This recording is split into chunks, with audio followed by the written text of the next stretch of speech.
going to do it now, mate? Ladies and gentlemen, I'm going to interview this very special person now. This is a featured interview of the night, Mr. Mick Flynn.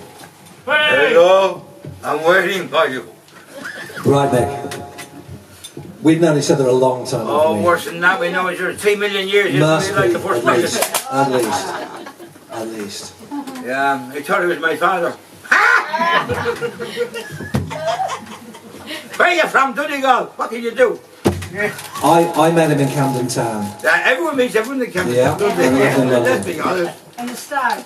Yeah. And his dad as well. It was the Marathon, actually. There's a kebab place called the Marathon we used to go to. Oh, The I Marathon. remember that. We had more love with Greek women than we had with Chinese. And although I was working with the Wild Bunch, Patrick Berg and Mickey Barker and all that in those days, Mick was there and occasionally guesting with the Wild Bunch, which was the first band I played in.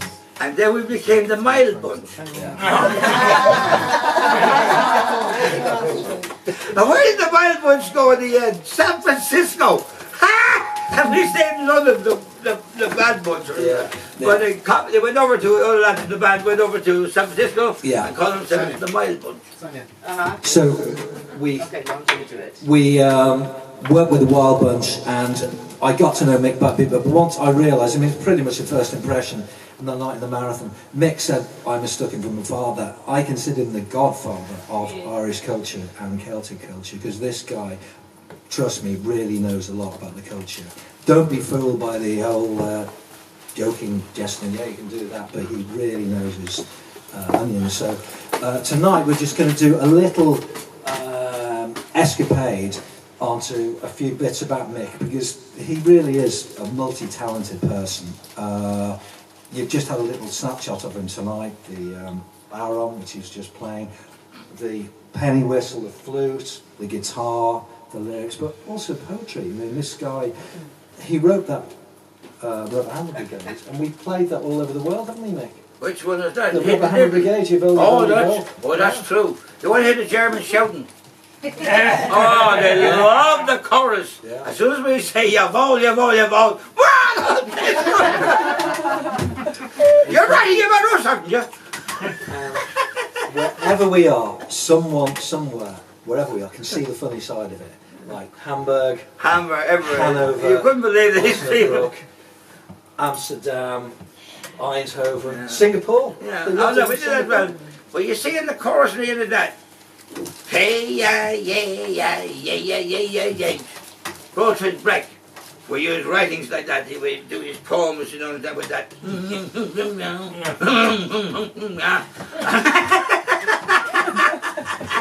That's called special Singaporean Chinese song. On Mick's album, which we're going to talk about later, we've done a little song on there called Molly Malone's, which is the Singapore version of the Dublin First City Girls So Pretty. Well, I'm from Singapore, I should know it. Oh, okay. Well, this was Molly Malone's, who plays it by Boat Key. I think it's still there. What's that? It's Molly Malone's. It's Yeah, Boat Key. it's still there. It was Singapore's first Irish bar. wow. We were there. I did my best to be an absolute brilliant Buddha. Yeah. Every day I would go to the Buddha temple, We did. yeah, and a swimming pool for the 2 shillings in at the municipal swimming pool, where all the squares and purpose swimming up and down, back in the temple. And I experienced one thing incredible. There was a little fella novice learning how to become a Buddha. Or what do you call that? And he turned the pages, the man was 80 years of age, he was only about 20. And you know they turned the pages back with their little block. Boom, boom, boom, boom, boom. And every time they ring a bell, boom! And your man had to have the words, right time that bell went back up, the young fella had to hit the poem or the prayer at that moment. That's going on, I'm watching this, man, I'm watching it. And all of a sudden, to break his concentration, in comes a cacophony of bells, bangs, everything, all the other Buddha banging around the whole place to break his concentration. Then I learned what the Buddha was about, so you hold on to your mind before you lose it. It was brilliant to learn that, you know, like, and when I left that temple after all the 3 months, the only man that put a little ring in my hand, you know, was the sweeper. The sweeper man on the place, he put the little knot on my wrist, not the big Buddha or the other ones, the Korean Buddhists and all that. big as horses, you know. And I remember that. A little fella put a little ring on me little thing. Thank you for coming. Every day, every night. We played every night. The only way I could keep myself tight was, otherwise I'd have been rubber shoes on the stage. And the best one to do at the time the Chinese were all there. Right, remember that? Yeah. I'm up on the stage with Mickey, you know, and all of a sudden I was broken hearted at the time, like it was in small splinters, I couldn't stitch it together. And all of a sudden I died on the stage with an Elvis song and I went straight down the aisle. All the little Chinese hands going on the Chinese girl's legs. Remember that? All the screams and the roars, there was something else. Yeah. And the governor who runs in the pub, he says, "You wouldn't do that again, Mike, would you?" Would I ever get the chances, right? Sebastian, the boss, he was the one who brought us over, and Sebastian. You couldn't believe the screams. We're going to send him a copy of the album. Oh, the screams is something else. No way, I never fucking grabbed out their ankles going down the street, you know, Elvis Presley on the belly. I'll never forget it either, will I? Suffice to say, on the first trip we did there, Singaporean people weren't that used to the shenanigans that was going on stage. No, there's quite a few. Yeah. So we got the odd lecture now and again, didn't we, Mick? Like Mick was lying down on the floor one time, waving his mic stand around the audience, and some of the audience were loving it, but others went. You're not so sure. We were too left wing. We were too left wing, you know. We were hitting at the important parts of life. Definitely a left field act. That's And Sebastian, the boss, would come up and say, "Will you tell Mick he can't really do that kind of thing because the police could come in and close my bar down."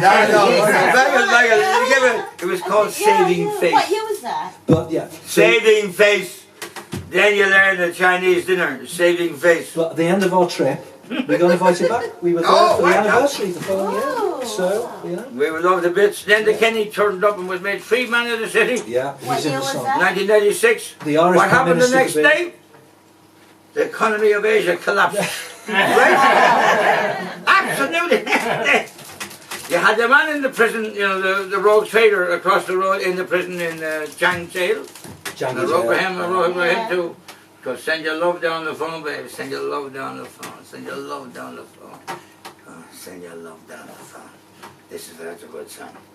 And we lived in that. I did for 2 months. 3 months. Now understand something. We were never in Asia before.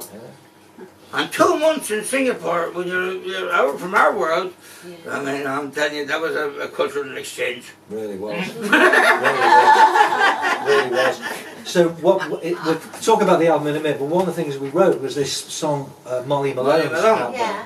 And for me, it captures that sort of Singaporean Chinese feel with these very relevant lyrics, including Enter Kenny coming to the pub one night and us entertaining him. And then with Molly Malone, picking up the model of Molly. The statue dancing with her after his 5 pints of Guinness or whatever. But he did something else too.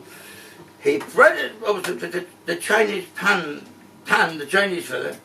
And he's over, Sebastian, he's over the corner. Now he's made free man of the city.